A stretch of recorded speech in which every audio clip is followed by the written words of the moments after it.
O Jardim do Éden. A nossa lenda mais duradoura. Uma história conhecida em civilização após civilização.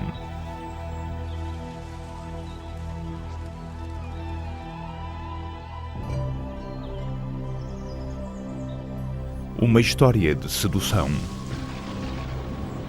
A cólera de um deus. Um paraíso perdido.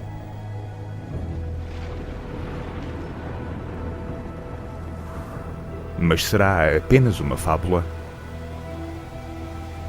Haverá provas de que as grandes histórias bíblicas podem ser verdadeiras? Terá existido de facto um lugar como o Éden?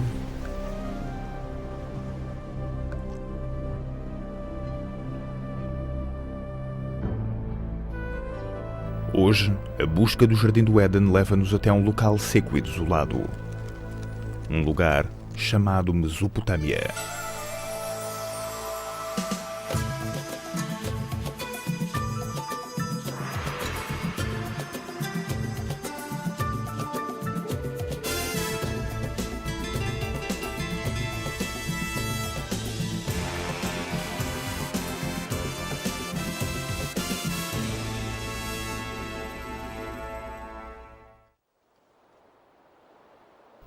Esta é a terra onde foi primeiramente semeada a civilização.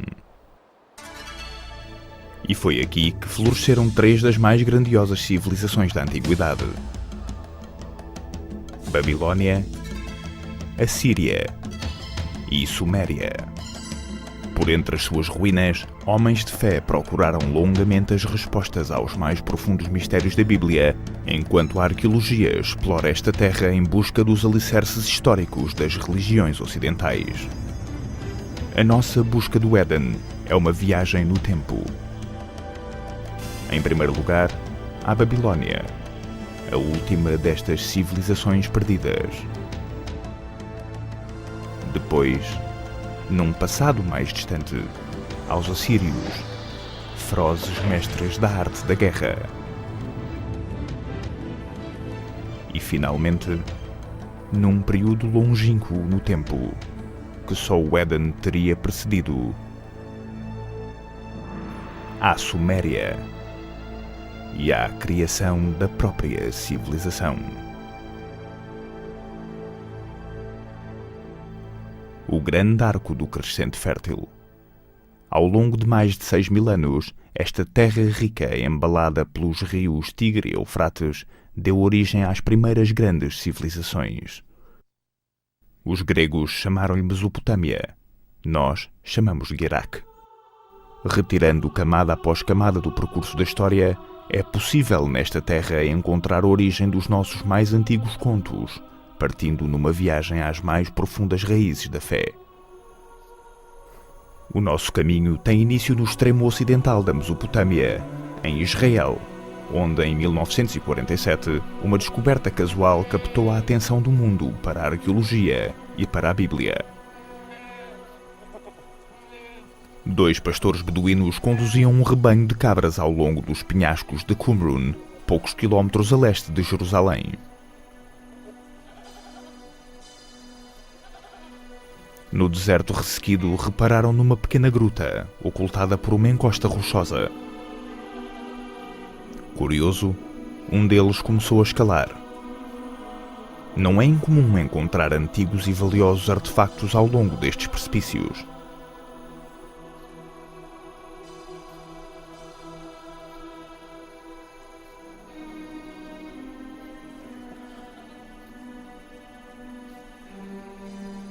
Dentro da gruta, o pastor descobriu os restos de antigos potes, fragmentos de manuscritos de couro e algumas folhas de papiro. Tudo isto intacto desde o tempo de Jesus. Estes escritos, produto dos essenos, uma obscura seita judia, viriam a ser conhecidos por todo o mundo como os manuscritos do Mar Morto. Noutras grutas em redor viriam a ser descobertas centenas de antigos manuscritos.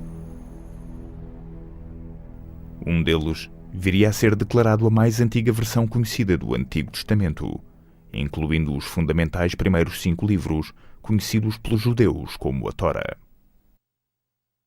Os manuscritos do Mar Morto tornaram-se instantaneamente o foco de um tremendo tumulto internacional. Estudiosos e teólogos lutavam pela sua posse e pelo seu significado. A sensação foi fabulosa. Foi descrita como uma das mais assombrosas descobertas arqueológicas de todo o mundo. São muito preciosos para os judeus porque são judaicos, vêm de um período crucial da história do judaísmo. São muito preciosos para os cristãos porque são contemporâneos de João Batista e de Jesus Cristo. Portanto, são muito informativos, mas por detrás disso há uma grande ligação afetiva a esta biblioteca. A Bíblia sempre foi um livro com uma leitura dupla: a sagrada e a histórica. Uma Tora tradicional é sempre escrita à mão. As palavras são lidas em voz alta à medida que o escriba as transcreve, tornando-se assim uma oração viva. Cada Tora é considerada sagrada a partir do momento em que é escrita. Mas a exatidão histórica da Bíblia nunca foi tão facilmente confirmada, e é uma tarefa que ainda hoje continua. Alguns dos livros da Bíblia são excelentes livros históricos. De facto, são os mais antigos livros históricos que temos e muito exatos, porque cruzamos informações de outras fontes e reparamos que são muito precisos. Logo, são muito importantes. A descoberta dos manuscritos do Mar Morto é o mais famoso acontecimento na arqueologia bíblica, mas não foi de forma alguma o primeiro. O desejo de explorar a história bíblica tem já uma longa tradição. É uma busca que teve início na Terra Santa, mas que conduziria à Mesopotâmia. Ao longo da história, cruzados, místicos e homens de fé têm sido levados aos sítios onde as grandes histórias bíblicas tiveram lugar. Mas com a chegada do século XIX, um novo tipo de peregrino procurou fortalecer a sua fé na Bíblia através da então recém-nascida ciência da arqueologia. Com certeza, não haverá maior confirmação de fé do que provar que a história bíblica é verdadeira. O primeiro objetivo para os arqueólogos da Bíblia foi localizar os sítios proeminentemente mencionados na narrativa bíblica e ver se conseguiam encontrar alguma ilustração desses locais. O uso de cerâmica antiga, antigas muralhas das cidades e antigas armas como ilustrações das histórias bíblicas foi usado para os ensinar na infância.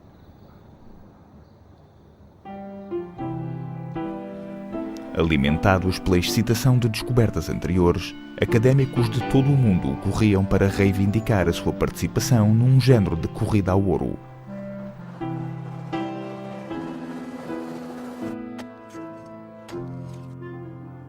Arqueólogos britânicos, alemães e franceses que competiam entre si proliferavam na Terra Santa.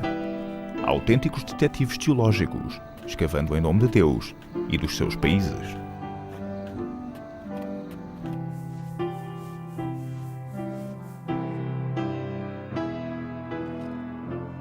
O prestígio de cada uma das nações europeias na Terra Santa era medido pelo tipo de descobertas bíblicas que eles alcançavam, e uma das mais intensas batalhas diplomáticas e políticas da história da arqueologia bíblica foi a descoberta da famosa pedra Moabite. Em 1868, na terra de Moab, beduínos da tribo de Bani Hamidé depararam com uma misteriosa placa de pedra enterrada no deserto. Os membros da tribo estavam habituados às antiguidades daquele local e sabiam do seu valor para os europeus. O primeiro ocidental a ouvir falar da curiosa pedra preta foi o reverendo Frederick Augustus Klein. Aventurou-se imediatamente pela terra deserta infestada de bandidos, acompanhado apenas por alguns guias beduínos.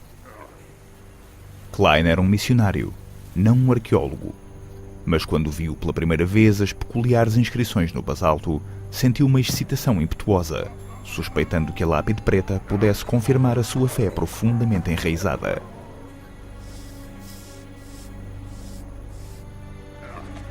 Examinou a pedra e fez um esboço das inscrições que estavam numa língua que desconhecia.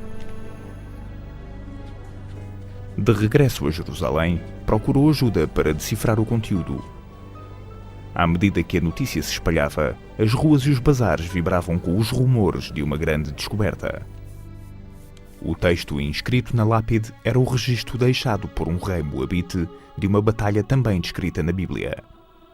Pela primeira vez, havia confirmação gravada em pedra de uma história da Bíblia. O mesmo acontecimento relatado em duas fontes diferentes.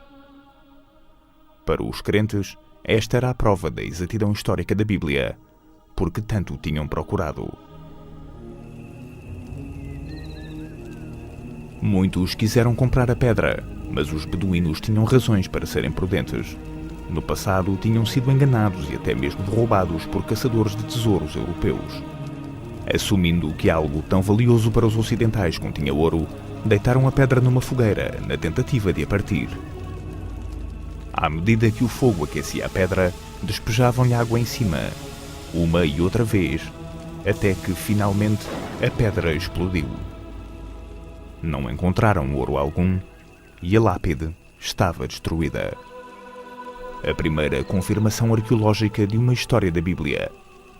A primeira prova concreta encontrada na Terra Santa estava estilhaçada. A perda da pedra foi devastadora, mas não foi o fim desta caça ao tesouro.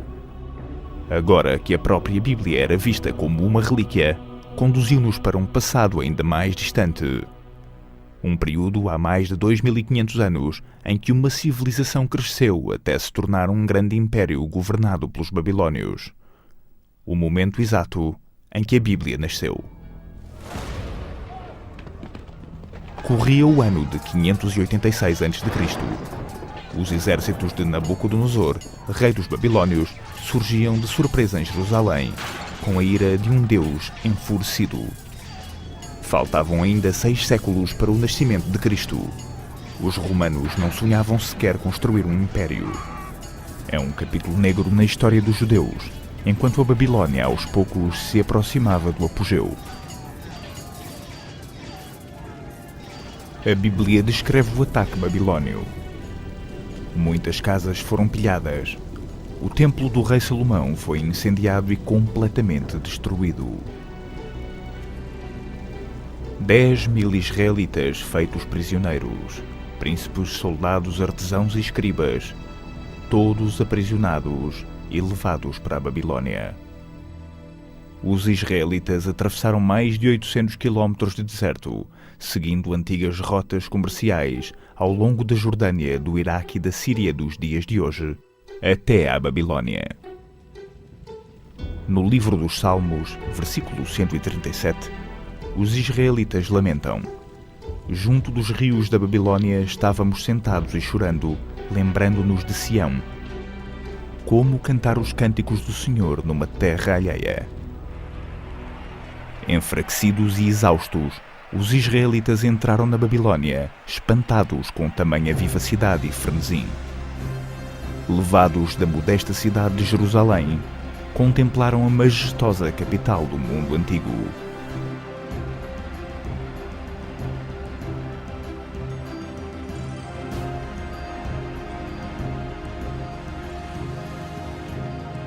Mas, de algum modo, os israelitas conseguiram mais do que apenas cantar a música do Senhor nesta terra alheia.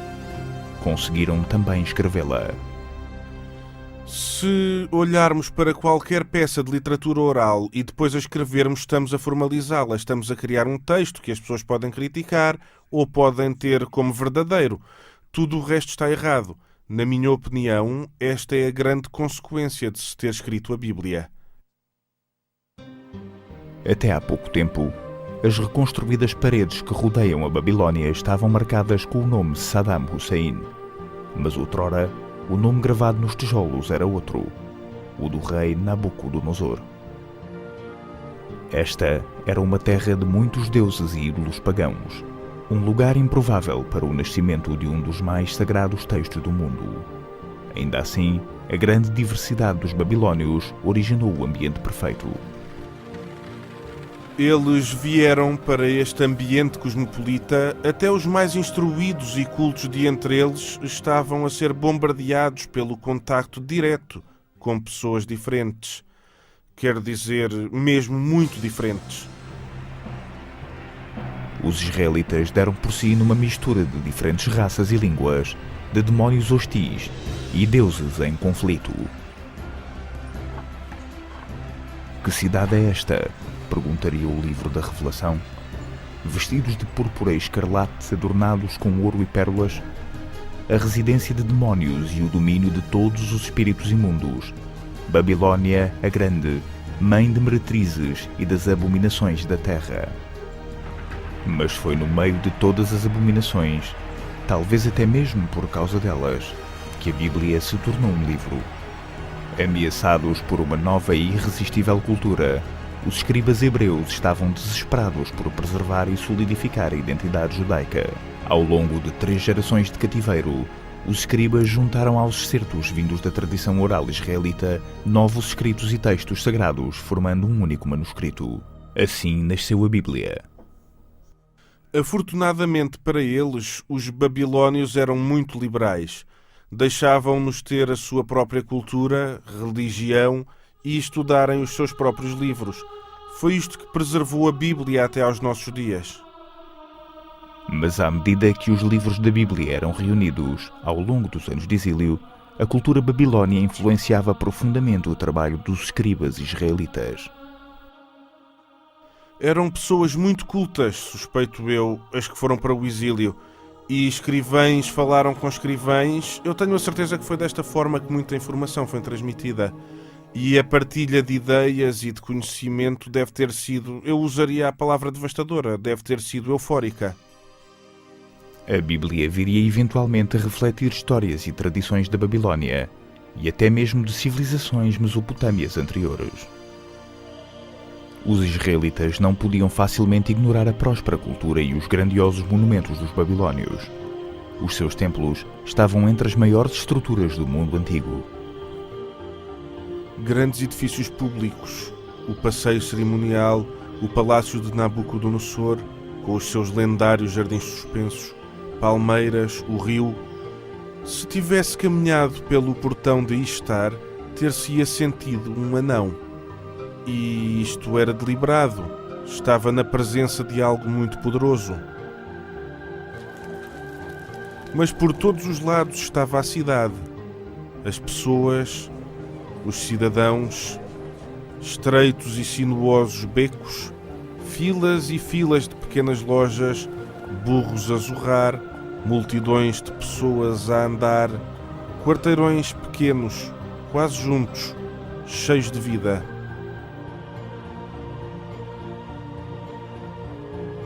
E era aqui, diz-nos a Bíblia, que uma das maravilhas da antiguidade, um dos mais extraordinários monumentos, se elevava para o céu, a Torre de Babel. Durante anos, aventureiros e peregrinos tinham a esperança de que, ao encontrarem a famosa torre, esta iria provar a verdade das histórias da Bíblia. Um investigador que falhou escreveu: A sombra de nenhum homem se aproxima da torre, pois é tudo deserto e cheio de dragões, serpentes perigosas e de diversas bestas venenosas.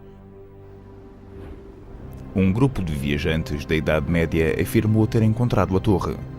Este minarete em espiral continua de pé no norte do Iraque. Mas estavam errados. Esta torre foi construída 1500 anos depois e longe das muralhas da Babilônia. Talvez a possibilidade mais intrigante tenha sido colocada por Robert Caldaway, um arqueólogo alemão. No início do século XX, descobriu uma vala retangular na qual sobravam apenas escassos tijolos antigos. Muitos peritos acreditaram que Caldaway tinha encontrado tudo o que restava da famosa torre. Os grandes monumentos da Babilônia impressionaram bastante os escritores da Bíblia, mas o legado mais forte, aquele que sobrevive até aos dias de hoje, é uma inovação babilônia muito mais impressionante: o poder da lei. A civilização babilônia foi a primeira civilização a ter um código legal escrito. O texto original, gravado em pedra, é uma espantosa relíquia. Perdida durante centenas de anos, surgiria novamente no final do século XIX. Uma lápide em que está cravado um dos mais importantes documentos legais de todos os tempos. 1200 anos antes da captura dos israelitas, um rei babilônio deu a esta inscrição das leis em pedra o seu próprio nome, o Código Hammurabi. Estes escritos podem ser lidos como os precursores do Código Legal nos livros do Êxodo, do Levítico e do Deuteronômio. Numa sociedade onde o conhecimento e a lei são transmitidos oralmente, ao lidarmos com a via oral, os precedentes são terrivelmente importantes, mas quando passam a ser escritos, as pessoas que os escrevem têm um poder imenso. O Código Hammurabi influenciou praticamente todas as civilizações desde a Babilônia. Mesmo hoje, alguns dos seus antigos métodos de julgamento sobrevivem virtualmente intactos. Hammurabi descreveu um ritual chamado a provação, um penoso e por vezes mortal teste de inocência ou culpa. Em algumas tribos nómadas remotas, a provação ainda é praticada, tal como era levada a cabo no tempo de Hammurabi. Nestas filmagens raras, um homem sagrado chamado Mubashi vai julgar os acusados examinando as suas línguas depois destes terem lambido uma colher de ferro incandescente.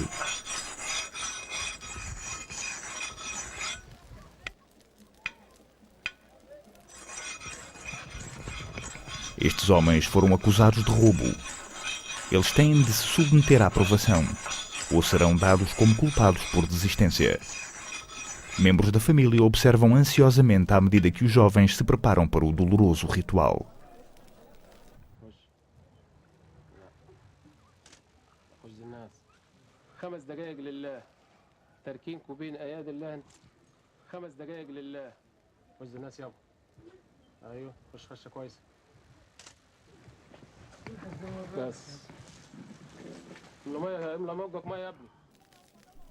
A água não alivia a dor.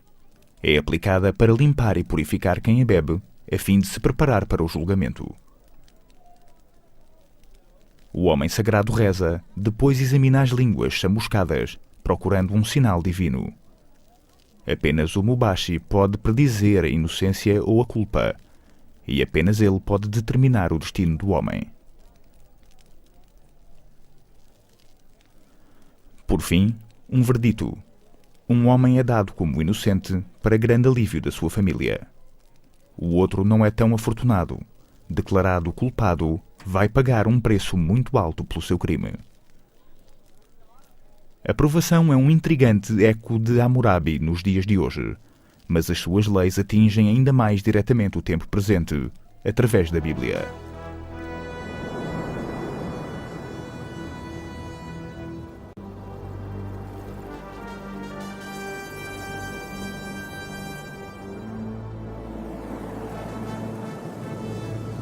Os 10 Mandamentos, a base da lei bíblica, e ainda apenas o início de um complexo conjunto de códigos e promessas divinas para o Velho Testamento.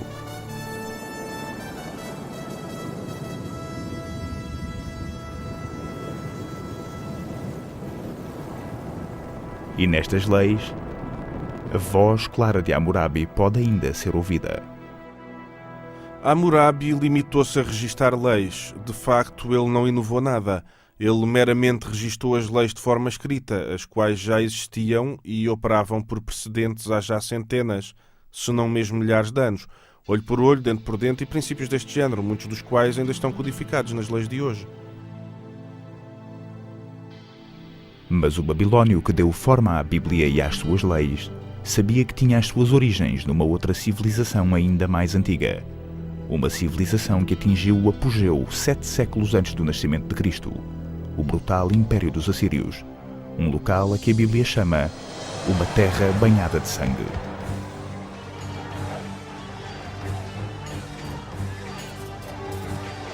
O mais mortífero de todos os exércitos da Mesopotâmia, que varreu o mundo antigo, foi o exército assírio. Na Bíblia, são o derradeiro símbolo da tirania sangrenta e da implacável opressão.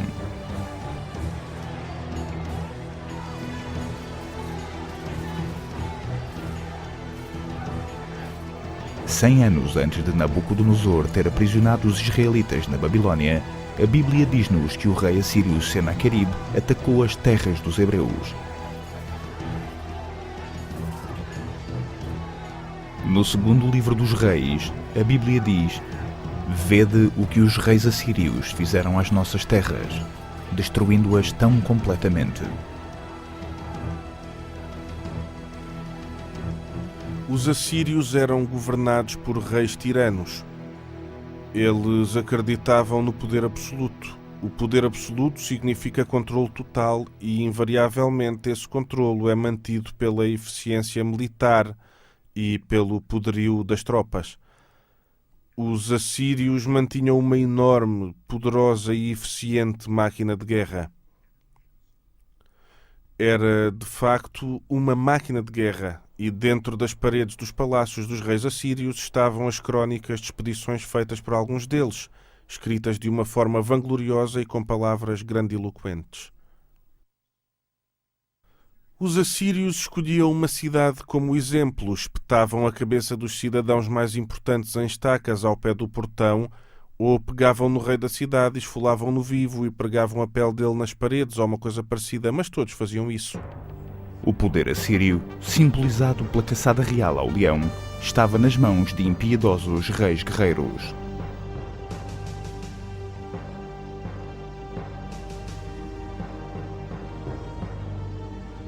Até a Bíblia dá a entender uma admiração extrema. Eis o assírio. À sua sombra se sentavam povos de todas as raças. Livro de Ezequiel, capítulo 31. Quando a cidade de Roma estava na sua infância, a Assíria era já o maior império do mundo. Durante mais de 1000 anos, muito poucos detalhes sobre os assírios viram a luz do dia. Até mesmo a sua grandiosa capital, Nínive, era desconhecida do mundo moderno. Então, em 1852, estas ruínas abandonadas foram exploradas pelo arqueólogo britânico Austen Henry Layard. O que Layard descobriu aqui no norte do Iraque foi nada mais nada menos do que o Palácio Real de Nínive, um tesouro intacto da civilização assíria. Escavando túneis através da terra como se de um mineiro se tratasse, Layard encontrou grandes touros alados nos portais e descobriu espetaculares obras de arte. Tudo escondido do olho humano durante mais de um milénio. O mundo ficou pasmado e deslumbrado com a descoberta. Nínive era mais uma cidade bíblica que provava ser real, mais uma confirmação da precisão histórica da Bíblia. Mas a mais espantosa das descobertas de Layard foi a grande biblioteca de Nínive. Uma extraordinária coleção de 22.000 tábuas de argila que continham a escrita cuneiforme dos assírios. Na realidade, a única ligação direta que temos aos povos do mundo antigo é aquilo que eles deixaram para trás nos seus escritos. A partir deles, podemos saber o que comiam, quais os seus tratamentos médicos, como eram as suas vidas familiares, como era a sua organização política, como encaravam a religião. Os detalhes do dia-a-dia dos assírios revelaram uma sociedade patriarcal, um mundo no qual as pessoas comuns e em especial as mulheres tinham um estatuto reduzido. Qualquer mulher assíria, por uma vez na juventude, antes do casamento, iria até ao templo de Ishtar e sentar-se-ia nos degraus, ficando à espera até que um qualquer homem passasse e deitasse uma moeda para a bainha do seu vestido. Então ela iria até ao interior com ele, faria o que tinha a fazer e pronto. Mesmo assim, neste mundo despótico havia alguma justiça. No casamento, a mulher até tinha alguns direitos. Uma mulher podia especificar no contrato de casamento que o seu marido não podia ter outras esposas. Podia especificar que ele podia ter todas as prostitutas que quisesse, mas nenhuma outra esposa. Mas se é verdade que as mulheres comuns tinham um estatuto limitado, descobertas recentes revelam que as rainhas assírias gozavam de enormes privilégios. Em 1989, o antigo palácio de Nimrod, no norte do Iraque, foi palco de uma descoberta espantosa. Os especialistas chamaram-lhe a mais importante descoberta desde o túmulo de Tutankhamon, o tesouro de Nimrod. Enquanto estávamos a limpar algumas das salas, descobrimos indicações que apontavam para a existência de um cofre debaixo do chão. Retirámos tudo e tentámos ver onde ficava, e descobrimos que havia corpos de pelo menos 2 rainhas. Pulseiras de ouro maciço adornavam os seus ossos. Um tesouro real, sepultado há mais de 2000 anos. Estas imagens extraordinárias, captadas por arqueólogos iraquianos, são um registro exclusivo das suas espantosas descobertas. Pela primeira vez, o túmulo de uma rainha assíria tinha sido trazido à luz do dia, intacto. A sepultura real ainda ostentava a praga que a protegia dos seus ocupantes. Àquele que quebrar o selo e me retirar do meu túmulo, que o seu espírito vagueie à sede, sob os amargos raios do sol, e que os grandes deuses do submundo lancem sobre o seu corpo e espírito o desassossego eterno. Ignorando a praga, os arqueólogos desvendaram mais de 60 quilos de joalharia maravilhosamente fabricada, cálices de cristal e talhas de enorme qualidade. Os antigos assírios eram mestres joalheiros e artesãos, mas o valor deste tesouro é bem maior do que o seu peso em ouro. Na morte, as rainhas assírias eram enfeitadas com fortunas, mas em vida foram os seus reis que fizeram história, reis com um gosto pelo império.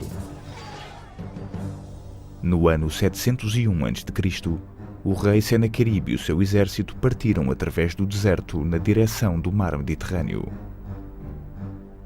Os destemidos assírios estavam determinados a conquistar tudo o que se atravessasse no seu caminho, as cidades da Judeia, incluindo Jerusalém, e o seu rei rebelde, Ezequias. Fortaleza após fortaleza, tudo caiu aos pés dos assírios, mas foi a brutal destruição da cidade de Laquish que melhor ficou contada nos registros históricos e na Bíblia. O cerco de Laquish é um belo exemplo de como os assírios se aproximavam de uma cidade, a cercavam, a conquistavam e levavam os seus habitantes como escravos, os que não eram executados, homens, mulheres e crianças. A sua técnica era muito simples. Era uma conquista brutal, a alta velocidade, sistematicamente eficaz. E nos baixos relevos dos palácios assírios podemos ver as máquinas de cerco, os soldados a escalar as torres com os escudos acima das cabeças para se protegerem dos projéteis arremessados de cima. Mas não havia esperança no inferno, aqueles tipos eram soldados profissionais, era uma máquina. Da cidade capital, Jerusalém, o rei Ezequias sabia que um ataque assírio era inevitável. Apressou-se a fortificar a cidade e ordenou a construção de um aqueduto subterrâneo sobre Jerusalém. Uma tentativa desesperada de proteger o abastecimento de água da cidade no caso de um cerco. O plano de Ezequias resultou. A Bíblia diz-nos que o Senhor salvou Jerusalém dos assírios e Ezequias das mãos de Senaqueribe, e o rei da Assíria regressou envergonhado à sua terra. A versão de Senaqueribe deste conflito foi desenterrada em Nínive. Encaixa na história da Bíblia até ao mais ínfimo detalhe, mas o seu ponto de vista é muito diferente. Mas quanto a Ezequias o judeu, que não se vergou em submissão à minha vontade, 46 das suas cidades fortificadas cerquei e conquistei. O terrível esplendor do meu poder assombrou-o. As histórias são contadas de diferentes perspectivas, mas são coincidentes. Se alguém contasse o que aconteceu hoje e eu contasse também, contaríamos histórias diferentes. Temos a história de Senaqueribe a invadir este país. Cada um conta basicamente o mesmo acontecimento histórico sem qualquer contradição. Sem qualquer contradição, exceto uma: o resultado. Segundo a versão de Senaqueribe, Ezequias foi cercado em Jerusalém como um pássaro engaiolado. Mas, segundo a Bíblia, os exércitos assírios foram travados pelas muralhas da cidade. Será talvez a primeira ocasião em que na antiguidade se verifica uma distorção da verdade em relatos históricos. Mas o Deus dos israelitas tem a última palavra. Quebrarei o assírio na minha terra, diz a Bíblia, pois pela palavra do Senhor será o assírio derrotado. Livro de Isaías, capítulo 6. Diz também a Bíblia que Deus destruirá Nínive, capital dos grandes reis assírios. Mas esta não foi a primeira destas aniquilações divinas. Muito tempo antes, já o Todo-Poderoso tinha destroçado uma civilização inteira. O seu nome não é mencionado na Bíblia uma única vez. Era chamada Suméria, e o seu povo foi o primeiro a contar a história de uma grande torrente. É uma das mais conhecidas histórias da Bíblia, a façanha da Arca de Noé. Um Deus irado, uma barca de madeira, um dilúvio.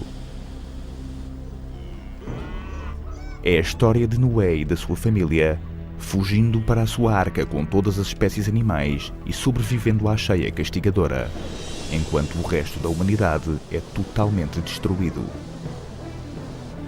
É uma lenda primária que mistura os nossos mais profundos medos e esperanças. Uma lenda bíblica que também faz parte de um outro texto da Antiguidade, um texto descoberto nas ruínas da Suméria. No início do século passado, foram traduzidas várias placas mesopotâmias. O seu conteúdo revelou a mais antiga lenda conhecida de uma cheia cataclísmica, o primeiro épico escrito em todo o mundo. É a história do mítico rei Gilgamesh. A sua história antecede a da Bíblia em pelo menos 2000 anos. Ao longo de 7 dias e 7 noites, a torrente varrera toda a terra, e o enorme barco fora abalado pelas ventanias das grandes águas. O barco dá à costa numa montanha, os pássaros são libertados, o que torna a história estranhamente semelhante ao dilúvio bíblico. É uma história maravilhosa. Há mais de 5000 anos atrás, a história do grande dilúvio foi contada pela primeira vez aqui nas grandes cidades sumérias de Uruk, Eridu e Ur. Na Suméria, encontramos o primeiro exemplo de quase tudo o que nos torna civilizados. O seu povo inventou a roda, o conceito de governo e a jardinagem. A Suméria, a primeira civilização da história da humanidade. Numa terra em que não há pedra, foi necessário criar tijolos de lama, iguais àqueles que ainda hoje utilizamos. E a partir destes simples blocos de construção, os sumérios erigiram os primeiros grandes monumentos, chamados zigurates, que são enormes torres que se erguem a dezenas de metros de altura. Os sumérios inventaram 1 minuto com 60 segundos e até a juventude atormentada. Aonde foste? A lado nenhum! Se não foste a lado nenhum, porque é que andaste a preguiçar? Vai para a escola, apresenta-te ao teu professor, recita os teus trabalhos de casa, escreve uma placa. Estás a perceber?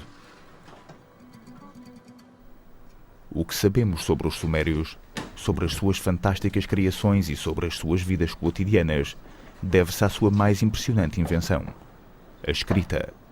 Conhecemos as suas lendas ancestrais e os seus segredos mais íntimos porque alguém os escreveu. É algo que nunca antes tinha sido feito. É uma janela, mas é uma janela constituída por várias vidraças, algumas que nos permitem ver qualquer coisa e outras que não deixam ver nada. Desconhecemos muito mais do que o que conhecemos.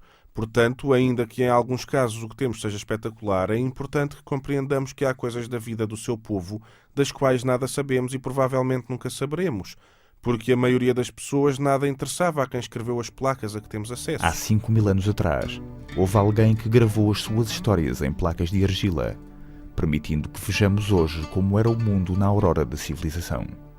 Como povo, os sumérios eram muito parecidos com os que somos hoje. Preocupavam-se com as suas vidas sociais e com beber cerveja e coisas dessas. E havia muitas coleções de poemas que relatavam as preparações de uma mulher para o seu amante e como se vestia e se lavava e por aí adiante, e como esperava que o seu amante chegasse. O centro da civilização suméria era a cidade perdida de Ur, em tempos considerado o local de nascimento de Abraão, o primeiro dos patriarcas bíblicos.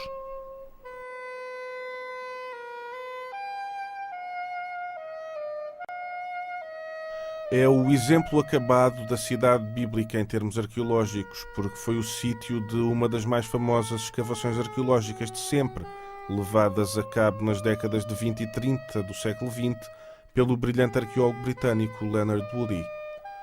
Um arqueólogo britânico descreveu a arqueologia como a ciência do lixo, o que é verdade, mas eu quero o arqueólogo que consegue dar vida às pedras, aos ossos, aos tijolos e às cerâmicas. Leonard Woolley era assim. Levava as pessoas num tour de uma pequena parte de Ur ou de Chaldes, onde as fundações de uma casa estão expostas. E, à medida que se passava por esse sítio, ele falava das vidas das pessoas que viviam nestas casas. Falava dos fornos, dos parapeitos, dos tetos baixos, da mobília. E Ur, nas mãos de Wuli, ganhava vida. Wuli escavou este enorme fosso e desceu cada vez mais em relação à cidade. E ficou cada vez mais pequeno. E então encontrou uma profunda camada de sedimento estéril. E havia esta grande camada estéril e ele ficou perplexo a olhar para aquilo. E o próprio Wuli contou como a sua mulher o veio visitar. Olhou para aquilo e ela era uma senhora de modos bastante casuais e disse: claro que isto é o dilúvio. E as luzes apagaram-se e o Wuli disse que aquilo era prova do dilúvio bíblico. E isso captou a imaginação popular. E para que serviu? Trouxe dinheiro. E Ur foi uma escavação brilhantemente vendida. A especulação acerca do dilúvio bíblico causou sensação. Mesmo sem provas concretas, foi como se a ciência e a Bíblia se tivessem unido nos ermos do deserto do sul do Iraque. Wuli viria a desenterrar um tesouro irrefutável. Uma descoberta que forneceu extraordinária informação acerca da mais antiga das civilizações, os túmulos reais de Ur. Escavando através da lama, Wuli descobriu 74 esqueletos cuidadosamente organizados, todos sepultados ao mesmo tempo. A sepultura contava a chocante história da última viagem de um rei até à vida eterna e daqueles que o acompanharam. E a partir daqui ele desenvolveu uma extraordinária história de um funeral real pré-dinástico. E a sua história era mais ou menos assim. Primeiro escavaram este grande fosso com uma rampa num dos lados. Neste fosso construíram um sepulcro de pedra no qual foi colocado o corpo desta pessoa da realeza.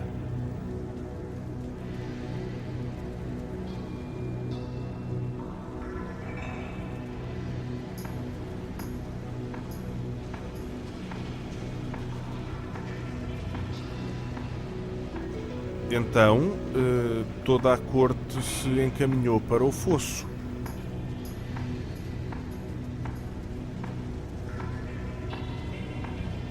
Todos alinhados com pequenos potes de argila nas mãos. E então, quando foi dado o sinal, todos beberam veneno.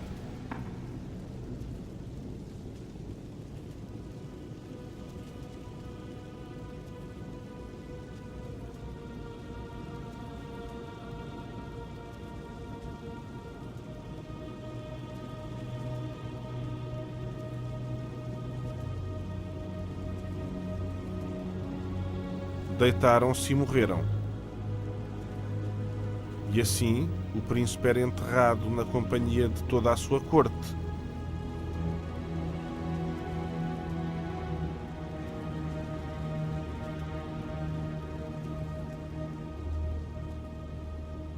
Esta tornou-se numa das grandes descobertas, um dos grandes relatos funerários da arqueologia e da história antiga.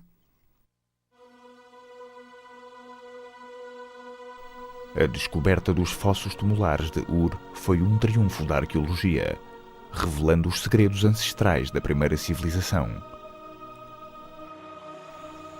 Mas a ciência por si só não pode mostrar-nos nada mais. O trilho acaba no épico de Gilgamesh, que nos oferece as derradeiras e prometedoras pistas.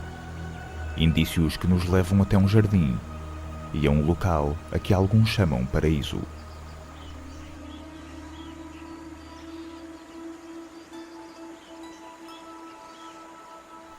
O Jardim do Éden. No princípio, Deus criou o mundo. É uma história familiar. Existem estes tipos de mitos da criação em quase todas as sociedades da Terra. E há uma busca pelo paraíso em quase todas elas. É uma busca muito exaustiva por um mundo melhor. Jardins do Éden, paraíso. A busca das pessoas por uma vida menos complicada, uma vida fácil. Ou uma recompensa por um trabalho tão árduo.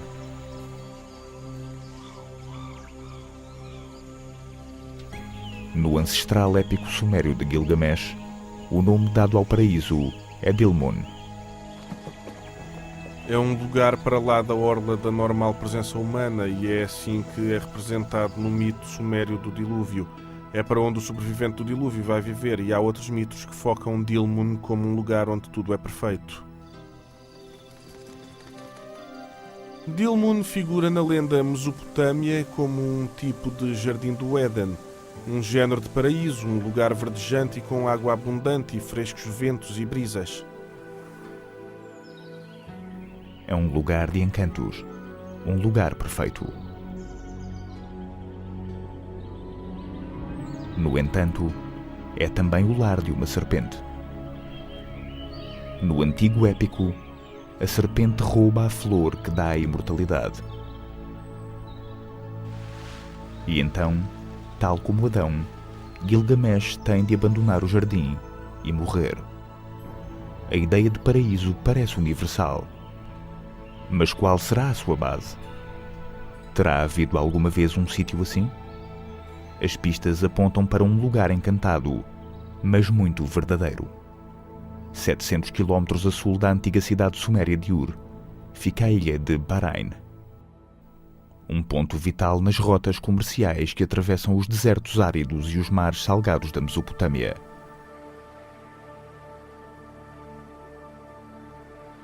Hoje em dia, o Bahrein pouco se parece com um paraíso, mas foi outrora um lugar luxuriante. A ilha tinha água em abundância, logo, vida em abundância. Há muito tempo, Dilmun era aqui. Mas seria o paraíso? Comparado com o deserto em volta, certamente pareceria que sim. Havia tanta água neste lugar que o que é agora uma ilha desértica florescia. Era um jardim de frutos luxuriantes. E vivia aqui um povo que aparentemente levava uma vida abençoada. Mais de 85 mil sepulturas marcam esta paisagem, provavelmente a maior concentração de qualquer local do mundo antigo. Os ossos ancestrais dizem-nos que estas pessoas eram mais altas e mais saudáveis e viviam mais tempo do que qualquer outro povo da região.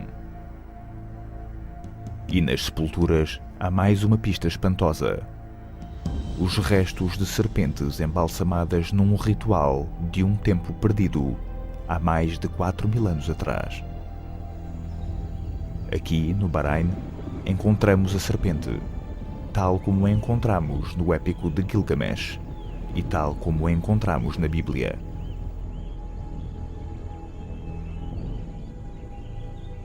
A nossa viagem no tempo cruzou as terras onde os babilônios, os assírios e os antigos sumérios viveram.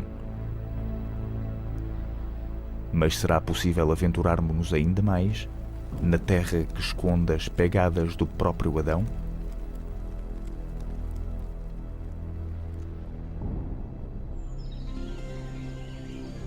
Aqui, a fé e a razão têm de seguir caminhos separados. Sabemos agora que houve em tempos uma ilha-jardim na Mesopotâmia. Podemos escolher acreditar que era o paraíso.